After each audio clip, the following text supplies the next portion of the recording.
साथियों, मोदी सरकार को समर्थन देने वाले बिहार के मुख्यमंत्री नीतीश कुमार ने वक्फ की जमीन को लेकर और वक्फ मदरसों को लेकर एक बड़ा ऐलान कर दिया है। इस ऐलान के साथ ही मोदी सरकार सदमे में आ गई है, क्योंकि आपको पता है कि एनडीए समर्थित और जदयू के समर्थन से मोदी सरकार चल रही है। और आपको पता देना चाहता हूं कि जिस तरह से वक्फ बिल 2024 लेकर मोदी सरकार सदन में लेकर आई है, उसके बाद पूरे भारत में वक्फ की जमीन को लेकर बहस छिड़ी हुई है। उसमें आपको पता है कि नीतीश कुमार ने समर्थन दिया था, नीतीश कुमार की पार्टी ने समर्थन दिया था, जिसको लेकर बिहार की सियासत में हंगामा बरपा हुआ है। इसी को लेकर नीतीश कुमार ने एक बड़ा ऐलान कर दिया है, क्योंकि आपको पता है कि जब से वक्फ को लेकर नीतीश कुमार की पार्टी ने मोदी सरकार को समर्थन दिया, जो मुस्लिम नेता है नीतीश कुमार के, वो काफ़ी दिनों से गुस्से में नजर आ रहे थे और कई बड़ी बातें कह रहे थे। उन्होंने जो गुलाम गौस एमएलसी, उन्होंने मोदी सरकार को वो लेटर भी लिखा था और उन्होंने कहा था कि जो भी वक्त मुसलमान को लेकर जो बिल लेकर आती है मोदी सरकार, उसको मुसलमानों से कम पूछना चाहिए था। तमाम बस, क्योंकि विपक्ष भी सदन में हंगामा बरपा हुआ था वक्त की ज़मीन को लेकर। उसके बाद जिस तरह से इसको जेपीसी यानी कि ज्वाइंट पार्लियामेंट सेक्रेटरी में इसको भेज दिया गया, उसके बाद जिस तरह से बिहार की सियासत में बवाल मचा, उस बवाल को लेकर नीतीश कुमार बैकफुट पर नजर आ रहे थे। लेकिन उसके बाद नीतीश कुमार ने एक बड़ा मोदी सरकार को झटका देते हुए, यानी कि एनडीए सरकार को झटका देते हुए एक बड़ा ऐलान कर दिया। उन्होंने ऐलान में कहा है कि जितनी भी बिहार में वक्फ की जमीन है, सबका सर्वे किया जाएगा। आपको पता है कि जो अल्पसंख्यक मंत्री है जमा खान, उन्होंने एक प्रेस कॉन्फ्रेंस में कहा कि जमीन जो वक्फ की जमीन है, चाहे वो शिया वक्फ बोर्ड की हो या सुन्नी वक्फ बोर्ड की हो, सारी जमीनों का जो है वह सर्वे किया जाएगा।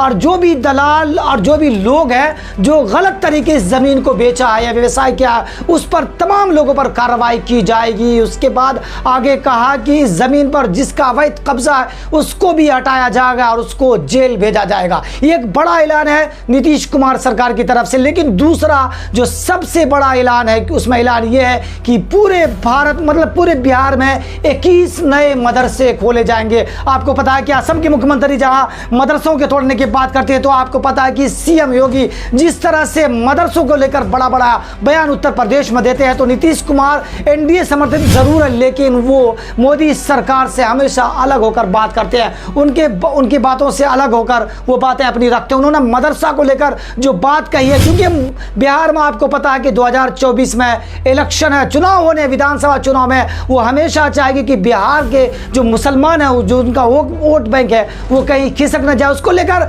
मदरसों को लेकर बड़ा ऐलान किया। उन्होंने कहा कि बिहार में 21 मदरसे खोले जाएंगे, जिसमें मदरसे में शिक्षकों की नियुक्ति की जाएगी और उसमें नवीनतम तरीके से जो है चीज़ें पढ़ाई जाएंगी। उन्होंने एक बात और कही कि पूरे बिहार के ज़िलों में जो अल्पसंख्यक आवासीय जो है स्कूल खोले जाएंगे, जहां पर उर्दू को लेकर, जहां पर नवीनतम शिक्षा को लेकर बात की जाएगी। तो कहीं ना कहीं नीतीश कुमार को यह पता चल गया है कि क्यों मुसलमान है वो गुस्से में नजर आ रहे हैं वक्फ बोर्ड को लेकर, वक्फ बिल को लेकर, 2024 वक्फ बिल को लेकर।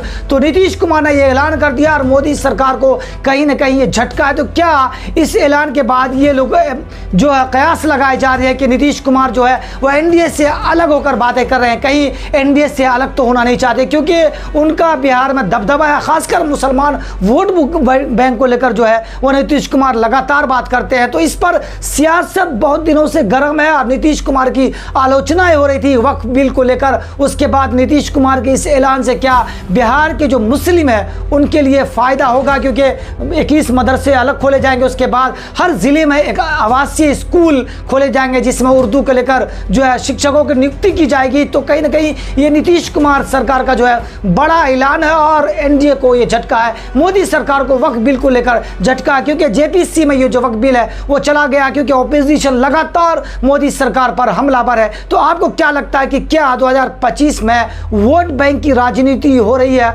और मुसलमानों को नीतीश कुमार अपने पाले में करने की कोशिश कर ये बड़ा फैसला ले रहे हैं? तो आप हमें कमेंट्स कर जरूर बताइएगा। वीडियो को लोगों तक शेयर कीजिए। वीडियो देखने के लिए बहुत शुक्रिया।